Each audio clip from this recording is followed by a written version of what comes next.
මාකතුනේ මදුෂ් කියලා කියන ලංකාවේ පාතාලය ගැන කතා කරනකොට අපිට නිතරම ඇහෙන නමක්.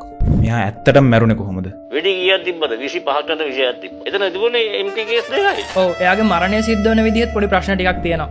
අපි ඒ ගැන කතා කරමු. ඔව් 2010 වගේ වෙනකොට පොලිස් ඉන්වෙස්ටිගේෂන්ස් වලින් ලංකාව පුරා විදුණු අපරාධ ගොඩකට මදුෂ්ගේ නම කනෙක්ට් වෙලා තිබුණා. අවුරුදු ගාණක් තිස්සේ පොලිසියෙන් එයාගේ පස්සේ පෙන්නුවත් එයාව අල්ලගන්න එක ගොඩක් අමාරු දෙයක්. මොකද එයා එක ප්ලේස් එකක හිටියේ බොහොම පොඩි කාලයක්. වෙන රටවල් වලටත් මෙයාගේ ඔපරේෂන්ස් ස්ප්‍රෙඩ් වෙලා තිබ්බ නිසා මෙයාට පුළුවන් වෙනවා ලංකාවේ ලෝ එන්ෆෝස්මන්ට් එක අතේ දුරකින් තියාගන්න. හැබැයි 2019 පෙබරවාරි 5 ඩුබායි වල ලක්ෂරි ඇපාර්ට්මන්ට් එක කරපු වැටලීමකින් මදුෂ් අල්ලගෙන ලංකාවට එවනවා. හරිනම් මේ කතාව ඊටු ටික කන්ටිනියු වෙන්න ඕනේ කෝට් රූම් එකක් ඇතුලේ. හැබැයි ඒක එහෙම උනේ නෑ නේද? ඔව් තේමියාව කස්ටඩි එකට අරගෙන මාස 17ක් ගියත් කිසිම නඩු විභාගයක් වුණේ නැහැ. මොකද මේ කාලය ඇතුළතදී උනේ යාට විරුද්ධව සාක්ෂි එකතු කරගෙන. මෙන්න මේ අතරදී 2020 ඔක්තෝබර් 20 වෙනිදා මාලිගාවත් දුන්න පොලිස් ඔපරේෂන් එකකදී වෙඩි තැබීමක් සිද්ධ වෙනවා. ඒක ඉවර වෙනකොට මාකඳුර මදුෂ්ගේ ජීවිතයත් නැති වෙලා. පොලිස් ක්‍රියාකාරකම් වලදී සැකකරුවෙක් මැරෙන එක ලංකාවේ විතරක් නෙමෙයි මුළු ලෝකෙම කතාබහට ලක් වෙන දෙයක්. මොකක් හරි ක්‍රයිම් එකක් සීරියස් වෙන්න සාමාන්‍ය මිනිස්සු පවා එක ප්‍රශ්නයක් අහන්න පටන් ගන්නවා. සමහර අපරාධකාරයන්ට දඬුවම් කරන්න නීති පද්ධතිය විතරක් ප්‍රමාණවත්ද?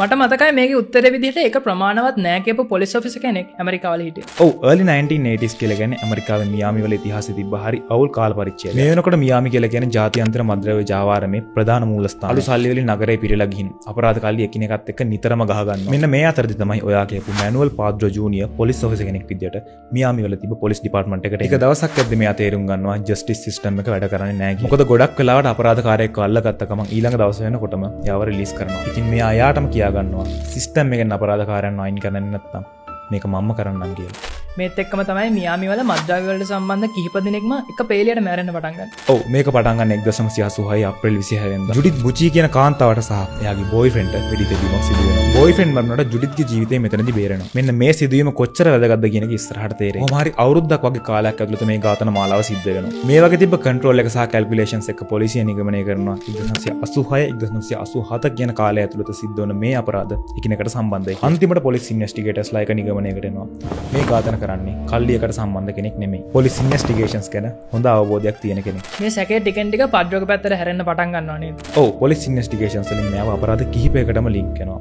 1987 දී මෙයාව අරෙස්ට් කරනවා. මියාමි පාරවල් පිරිසිදු කරපු පොලිස් ඔෆිසර්ගේ කතාව ඇමරිකාව පුරාම ව්‍යාප්ත වෙන්න පටන් ගන්නවා. එයාගේ නඩු ආරයකදී එයාගේ කතාවෙන් තේරෙන දේ තමයි එයා මිනිමරුවෙක් කියන එක එයාවත් පිළිගන්නේ නැහැ කියන එක. කොහොම හරි මෙතනදී වරදකාරයා වෙන පද්දෝ මරණ දඬුවමට නියම කරනවා. එතකොට ඔයාලා කලින් කියපු ජුඩිත් මෙතෙන්ට වැදගත් වෙන්නේ නැහැ කියලා තාම කිව්වේ නැහැ. ඒක මෙහෙමයි.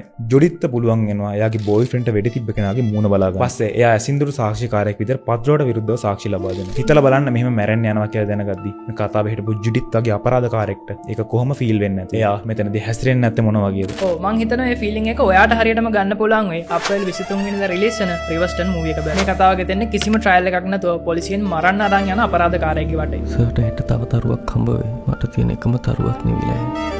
ට්‍රේලර් එකෙන් වගේම ටයිටල් එකෙනුත් අපිට පේනවා මෙයාව අරන් යන්නේ රිවර්ස්ටන් වලට. මේ ආර්ට් වර්ක් එක ඩිරෙක්ට් කරන්නේ කලින් විෂම භාගය වගේ ෆිල්ම්ස් කරපු ලලිත් රත්නායක. මේ විදිහට පොලිස් නිලධාරීන් කීප දෙනෙක් සහ අපරාධකාරයෙක් රිවර්ස්ටන් වලට යද්දී මේ පාර්ශව දෙක අතර ඇතිවන කනෙක්ෂන් එක මේක හරිය ලස්සනට පෙන්නනවා.